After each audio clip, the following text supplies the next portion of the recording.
Welcome to HBN TV.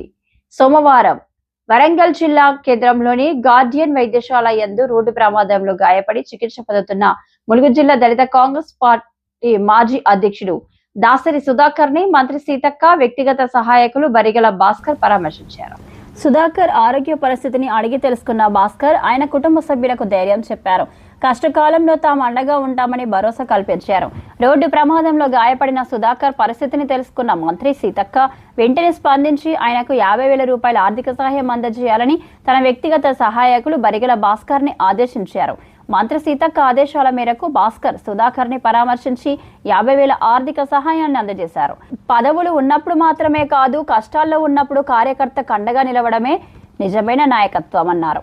కార్యకర్తకు ఏ కష్టం వచ్చినా కుటుంబ సభ్యుల్లా అండగా నిలుస్తూ ఆపదలో ఆత్మీయతను పంచుతూ కార్యకర్తను కంటికి రెప్పలా కాపాడుకుంటాం అనే మాటను చేతల్లో చూపిస్తున్నారు మంత్రి సీతక్క అని అన్నారు. కార్యకర్తకు భరోసా, కష్టాల్లో ఆపన్నహస్తం, ఆపదలో అండగా మంత్రి సీతక్క.